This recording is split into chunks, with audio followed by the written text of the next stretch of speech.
one for the one and only DNVR.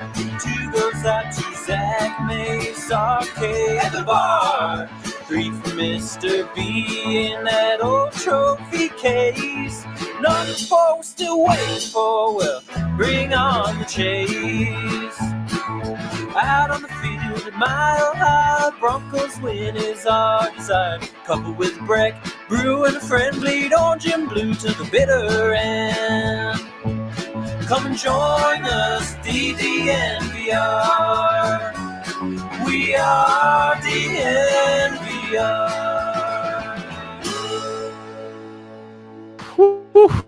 Holy cow, emergency podcast coming your way. I'm your host, Zach Stevens, joined by my man, Andrew Mason. We're also going to have Ryan joining us as well, guys. And boy, we have a double pod the day before the draft, Mace, because the Broncos just made a big time move, of course, trading for Teddy Bridgewater, trading a 6th round pick for Teddy. Mace, what was your instant reaction when you saw the news? Instant reaction is you've transformed the quarterback room and you've given yourself options, and you've backstopped yourself going in the draft. Now you can see how the board falls. I can say this just from kind of the buzz and things that I've gathered. This does not take quarterback off the table for the Broncos. Adam Schefter has reported that as well. It takes a little bit of the urgency off of it, but it doesn't necessarily mean that they wouldn't go quarterback. I would say, if anything, Zach, Trey Lance, I was going to go through all the names. If Trey Lance is not the pick for the 49ers at 3, Teddy Bridgewater coming in means that Trey Lance, who you would have to sit probably for a year, would make a heck of a lot of sense, because Bridgewater, can be your starter for a full year, and he's average. I mean, I pointed out in my story a few weeks ago, his performance last year was league average, and average is better than what you've gotten from the quarterback position in recent years for the Broncos. I think people are really on the ledge right now, ready to jump in excitement with what happens tomorrow, or ready to jump off in disappointment with what this trade means. But really quick, before we break it down any further, we got a lot of you guys tuning in, and we really, really appreciate it. But any of you not watching on YouTube, would you jump over to our YouTube page, because you'll get a better stream and it supports us more. Once you're there, please give us a like, subscribe, and turn on the alerts. And then also everyone in the YouTube comment section will be able to see each other and interact. So if you're on Periscope or Twitter, why don't you hop over to YouTube? We would really appreciate that. And Mace, right now, what we're seeing with this Teddy Bridgewater is that it doesn't take the Broncos off the board for a quarterback. But one thing I think it does is I think it eliminates a trade up for the Broncos here. And we got Ryan joining us right now. Ryan, we're just breaking down our initial thoughts on this trade. Really quick, I'll just wrap up, but I think it takes the Broncos out of a trade up for a quarterback in the first round. I don't think it takes them out of the quarterback conversation, but I do think it opens up to how many quarterbacks they would be open to drafting. Now, I think they're open to drafting any of the other 3 quarterbacks. Trey Lance, because now you have Teddy here who can absolutely start. Mac Jones, because Teddy, he's not a run-first quarterback. He's a pocket guy. Mac can learn from that. Or even just Teddy could be a good backup for Mac if he starts week 1. And then also Justin Fields. So I think it actually opens the door to the Broncos drafting all 3 of those quarterbacks. Ryan, when you first saw the news, what was your first reaction? My first reaction is, oh God, everyone's going to freak out.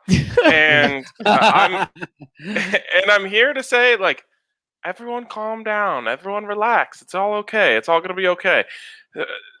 This is the way I look at it. Well, first of all, I tweeted this out, but this is my main reaction. Strip away all of your feelings about the Broncos quarterbacks and Case Keenum and Joe Flacco and all this and that and the other thing. This is a good move. It was a good move.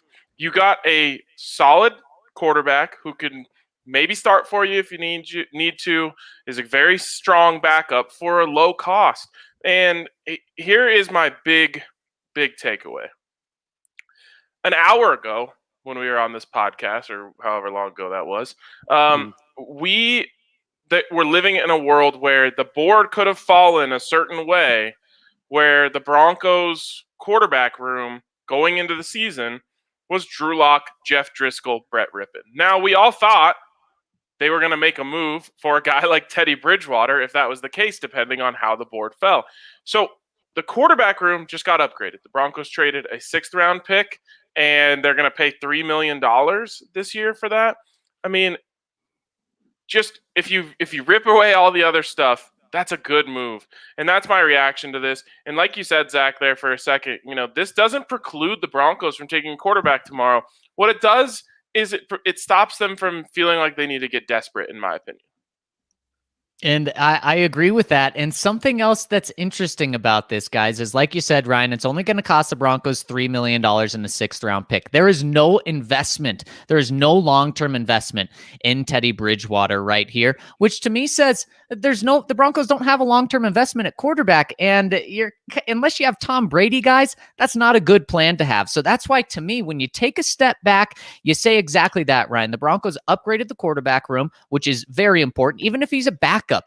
We know the Broncos had to upgrade their backup spot. Jeff Driscoll was not the answer, and there hadn't been a move at quarterback this entire offseason. So they did something. It was cheap in what they had to give up. It was cheap in what they're having to pay him this year, and they eliminated the 2022 salary. So there's no big investment there.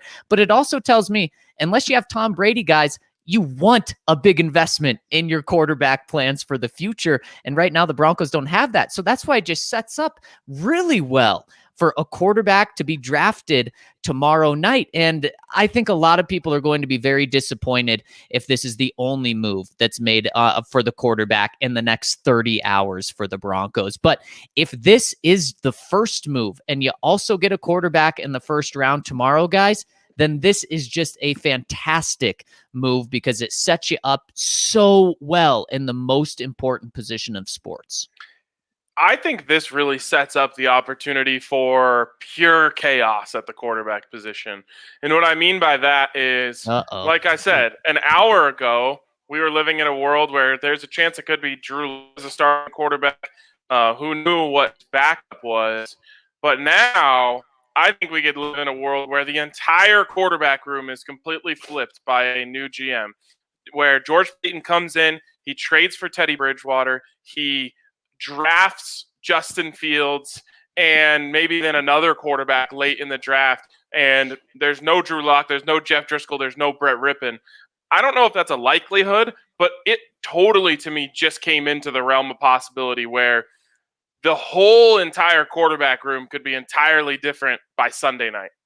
Yeah, and that's definitely possible. I mean, one thing that I think you just maybe step back and say is, we know what George Paton has said. We know what the coaches said last year. But what if the coaches and George Paton believe that maybe we just like other possibilities better than Drew Lock? And certainly, when you get to the conversation tomorrow, if quarterback is in play, if you're talking about Mac Jones, Trey Lance, or Justin Fields, the conversation that has to happen is, all right, which one of these guys is better 2 years from now?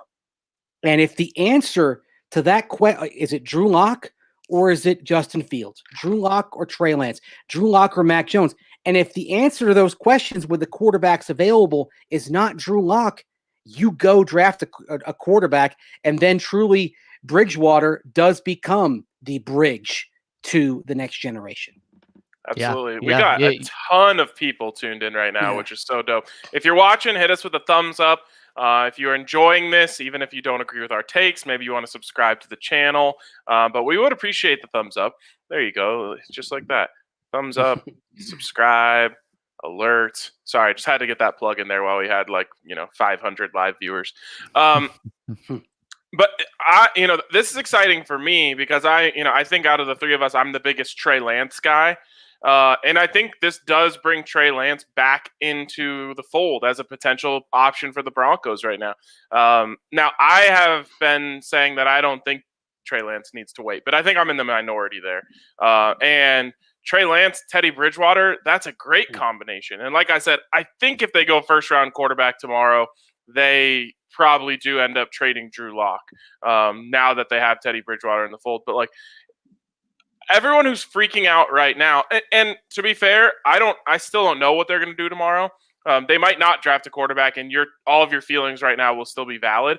But I feel like everyone who's freaking out right now will be doing backflips tomorrow if the Broncos do draft Trey Lance or Justin Fields, and all of a sudden they went from a Drew Lock, Jeff Driscoll 1-2 to a Teddy Bridgewater, Justin Fields 1-2 in 24 hours. Like, that is a massive upgrade, and it's an upgrade now, and it would be a big upgrade then. So, again, I think everyone just needs to – no one's going to listen to this, but take this as one piece of the puzzle, see what happens tomorrow, and then develop your reaction to it. And I really hope that George Paton is taking this as one piece of the puzzle because, guys, there's no question that last year Teddy Bridgewater was an upgrade to Drew Lock. Teddy had 15 touchdowns, 11 interceptions, 92 passer rating, 64 QBR. Drew, 48 QBR, 76 passer rating, I believe, 16 touchdowns, 15 interceptions. So right now, you just upgrade your starting quarterback. But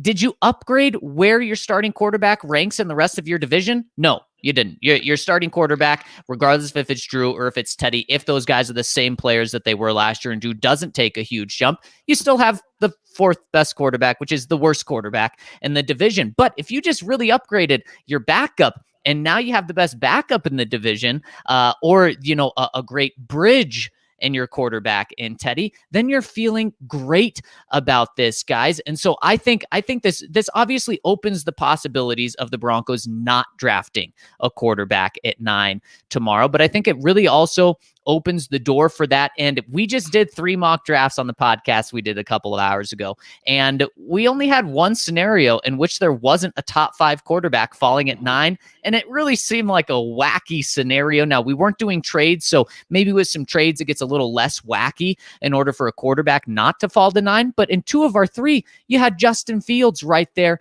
at number 9. Now, we're seeing some reports today that the Patriots are really falling in love, and it seems like they're falling in love with Justin Fields.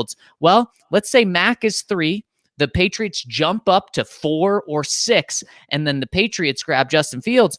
Trey Lance right there at number 9 for you. So I really still think there's a great possibility that one of these 3 quarterbacks, and I think the Broncos would like them all, and I think Trey Lance just went up that board from what I said earlier because now you have a Bridgewater to bridge the gap if you need.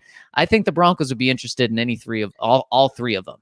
I would say this, though. I don't think the Dolphins are going to trade with the Patriots. If the Patriots are moving up to get Justin Fields, I think Miami politely says thanks, but no thanks. And truth be told, that's where maybe Miami takes a call from Denver to make sure that Justin Fields doesn't go within the AFC East. And that's where Chris Greer and George Paton maybe make a deal that it might not be as audacious in terms of what the Dolphins could get in return as they would get from the Patriots, but it keeps Fields out of the AFC East. And also Chris Greer and George Paton might make a deal that allows Paton to have the same net number of picks as well. I mean, could be a deal that looks like Denver's 1-9 and 40 picks for, say, pick 6 and 71, or pick 6 and a 4th rounder. And we know how George Paton likes his mid to late round picks. He likes to have a high volume. So if you could go up and still end the day with the trade with the same number of picks, it would work for George Paton. Yeah, I think that there is a intense reaction right now because this is the world we live in. Everyone reacts to things as they happen because that's what social media allows us to do. I just think we got to see what this quarterback room looks like. I mean, tomorrow night, Sunday night, and then we can, have a better reaction. But, here's another way I'll frame this. When Drew Lock went down in, what was that, week 2? Yep. Week 2. Yeah, week 2. Would you have liked to have Jeff Driscoll come in the game, or would you like to have Teddy Bridgewater come in the game? And flip the script. Okay, let's say Teddy Bridgewater wins the starting job. If Teddy Bridgewater goes down, would you like to have Jeff Driscoll come in the game, or would you like to have Drew Lock come in the game?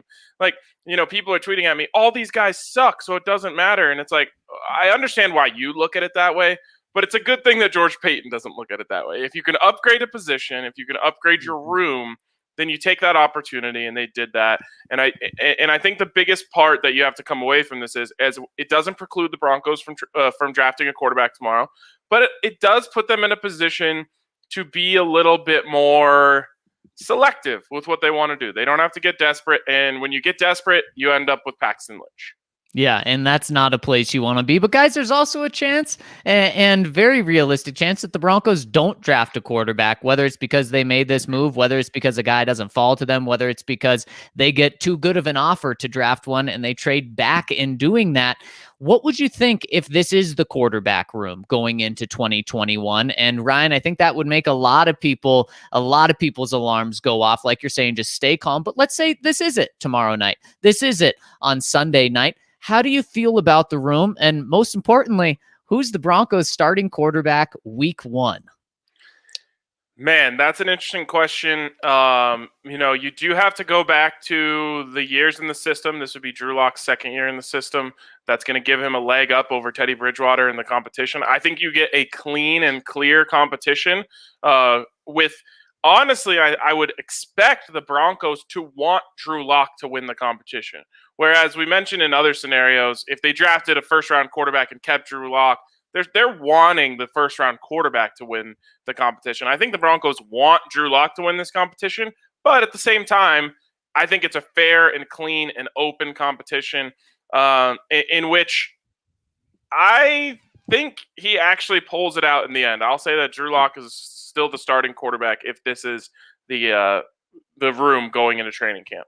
Okay, I actually disagree. I think Teddy wins. And the thing with Teddy, don't forget, he's worked with Pat Shurmur before, even though he was working his way back from injury in 2017 when Shurmur was the Vikings offensive coordinator, and Shurmur had also been on the staff the previous year in 2016.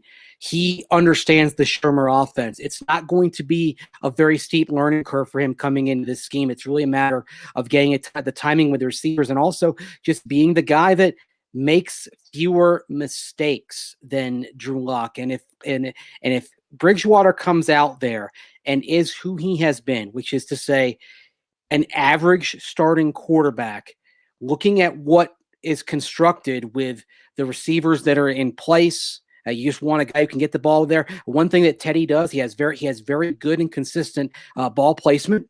He throws a nice catchable ball. He can throw it into some tight windows. I think Bridgewater wins the job. And I'll say this, if Bridgewater is the season-long starter, Broncos win at least 10 games, and they're in the playoffs. So then, Mace, why should the Broncos make another move at quarterback? Why should this just not be it? I mean, if you're paying your quarterback $3 million and it only cost you a 6th-round pick and you're winning 10 games, why would you use a 1st-round pick on a guy that's going to sit behind Bridgewater and not do anything for you this year? For the same reason that after going 9-7 and going to the playoffs, the Bills looked at Tyrod Taylor, said, "Great, but we're going to get Josh Allen." You're looking at Bridgewater and saying this is who he is at this point. He's obviously had the injury derailed him, but he's 8 seasons into his career. He's an average guy, and you're looking at him to be a mentor for somebody that you would bring in. He allows the franchise as a whole to get back on a higher level than it has been. Again, the Broncos haven't even had average quarterback play over the last 4 seasons in particular. So Bridgewater, if he plays at his career level, is an upgrade on what they've had.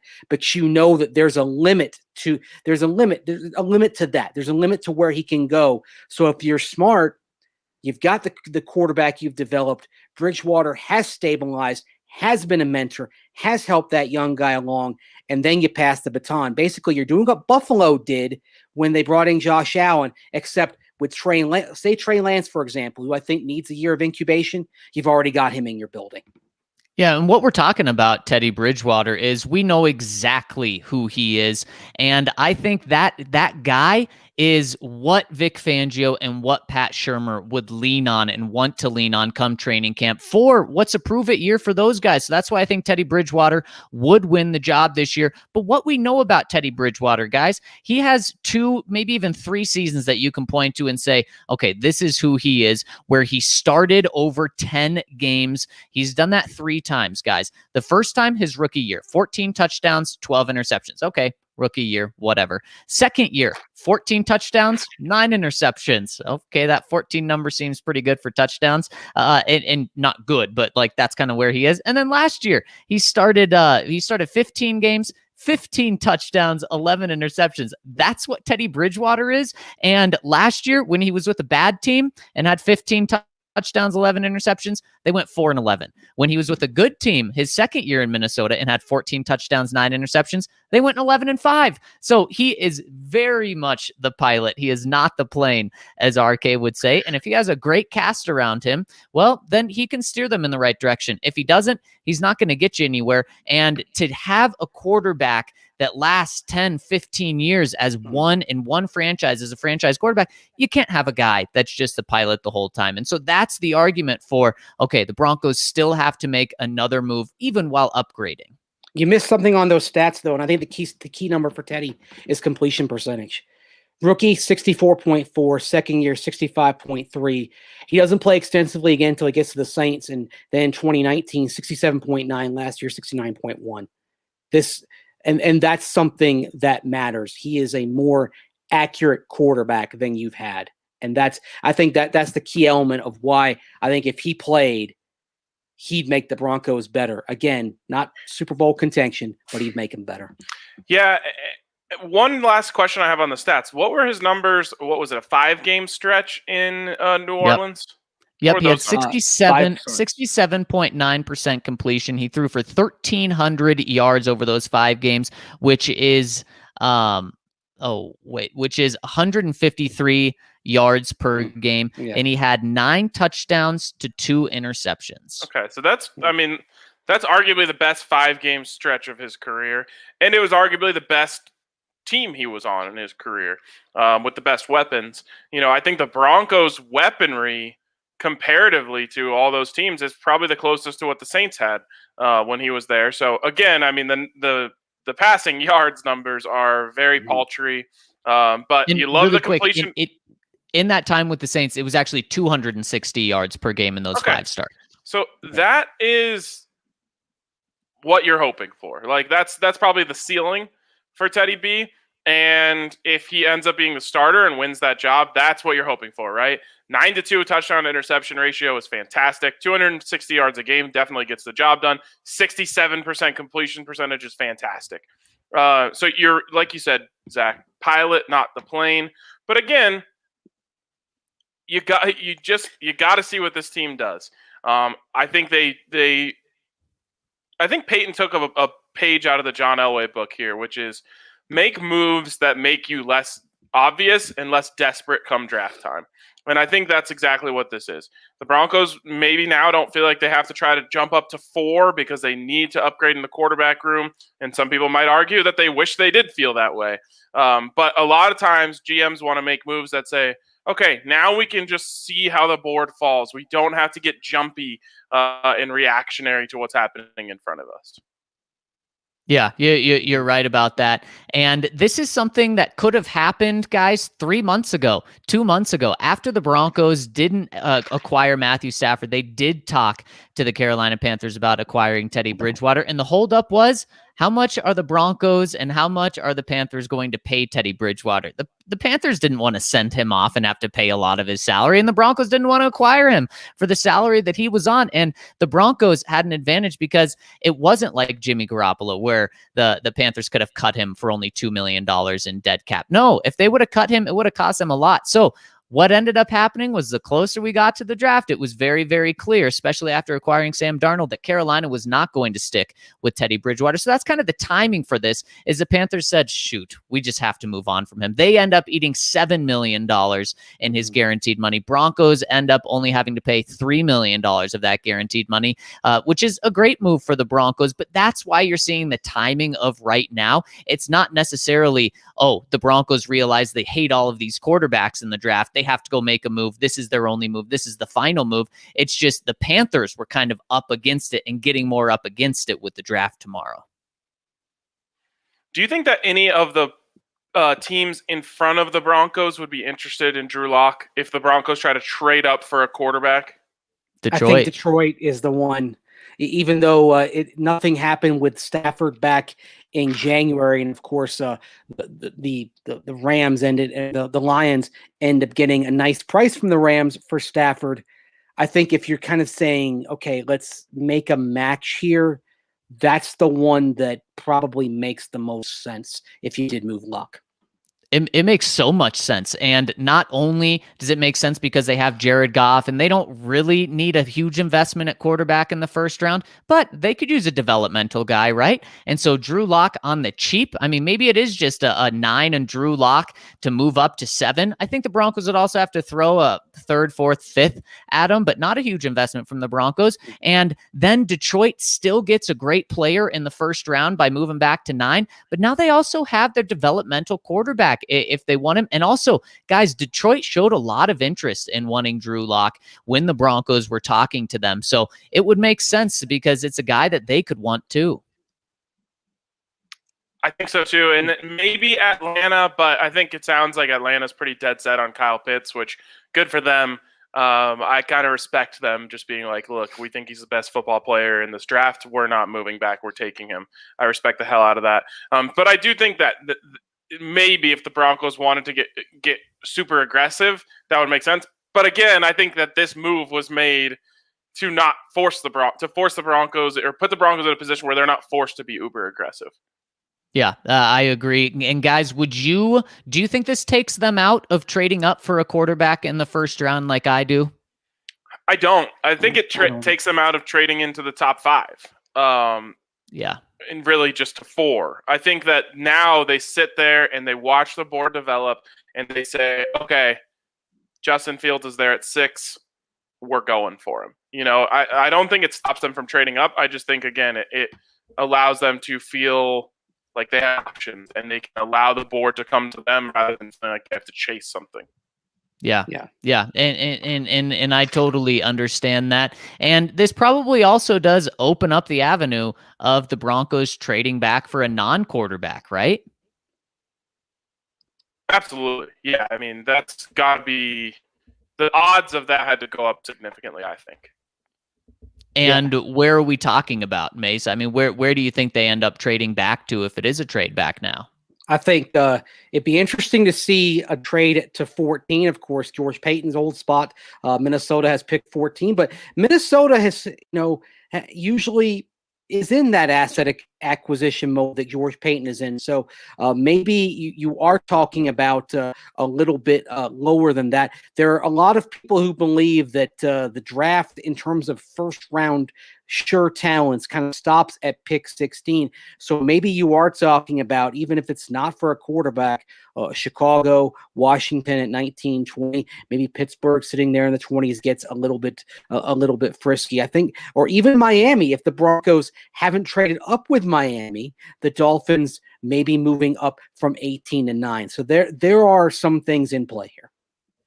Do you think that there's a chance here that the Broncos looked at Drew Lock and the situation, and let's say they do love Justin Fields, and they just said, it doesn't seem like a Drew Lock, Justin Fields quarterback room would be the best way to incubate a rookie quarterback, and that had something to do with this move?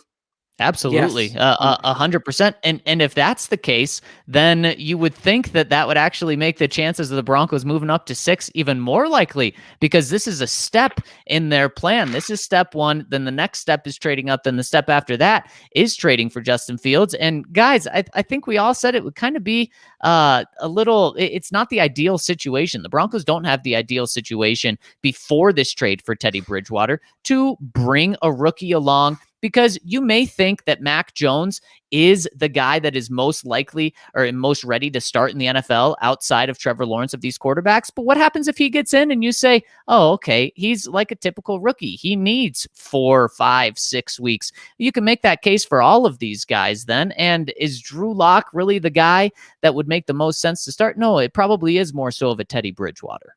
Yeah, and sort of another thing that's that I think kind of looms over this is what kind of guy is better in the room? Is it someone who kind of understands his role and understands that he's just being brought in to kind of to guide a younger quarterback, or is it two younger quarterbacks battling it out? Look, I think a Fields lock competition would have been a hell of a lot of fun to watch, but it's probably not the wisest course of action here, and so we'll see. But I honestly, the more I think about it, I think it gives the Broncos options, but I don't think if you're, even though Vegas might reduce the odds of the Broncos taking a quarterback, I don't think the odds are any lower that they take a quarterback in round 1 than they were before this day started.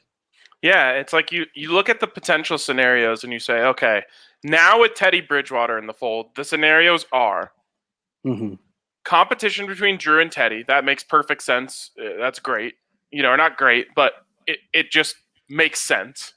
Or Teddy Bridge as the bridge for the young quarterback that you bring in. That makes perfect sense as well. The idea of Drew Lock and a rookie quarterback, now that you kind of look at through this view, doesn't make nearly as much sense as those other two scenarios that I just presented. Yeah, you're 100% right. And according to DraftKings Sportsbook, Andre just threw this out there. The odds for the Broncos to take a quarterback have dropped, guys. Now, the first pick, the favorite to be the Broncos pick in the first round is Rashawn Slater at plus 300, Micah Parsons at 400, Justin Fields now at 600. So if you want to take my pick of the week, that Justin Fields will be the pick, you just got better odds. There you go. I would get in on this.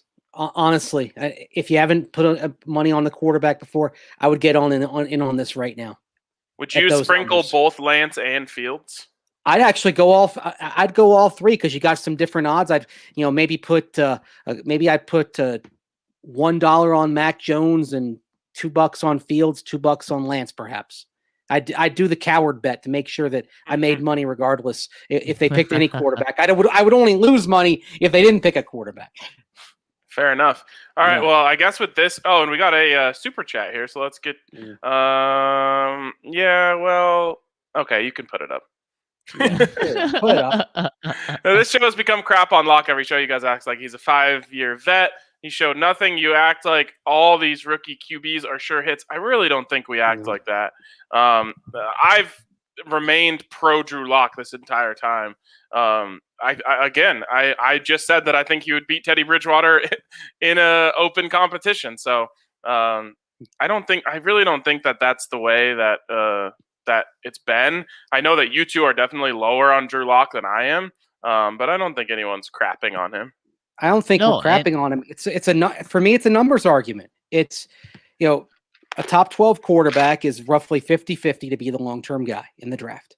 Drew Lock, based on his 18-game form, based on his, if you just take his second year and you compare that to other quarterbacks, adjust for era, he's about a 22% chance of being the long-term guy based on quarterbacks that were in the similar range. It's an odds play for me. I'm playing the percentages.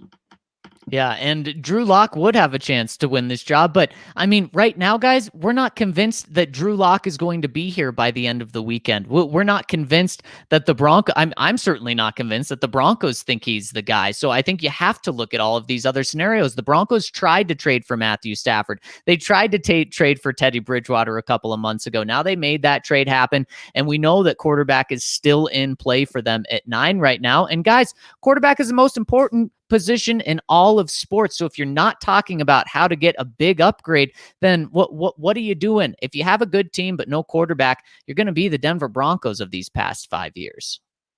Yeah.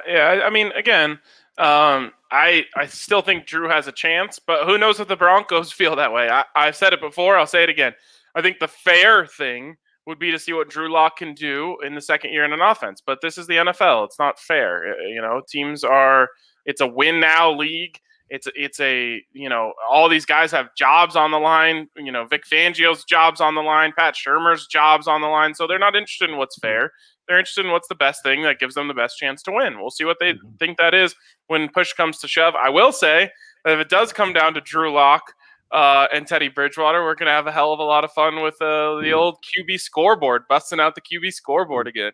You bet we certainly do. And man, it's going to be Teddy being, Mr. Consistent, 70% completion, couple touchdowns here, not as many picks. And we're going to have Drew slinging it all over the place. And it would be fun because these guys, in terms of what you think of them as prospects, are pretty different, pretty completely different. But Drew likes to go big. Teddy's a conservative guy. So you really have both right now.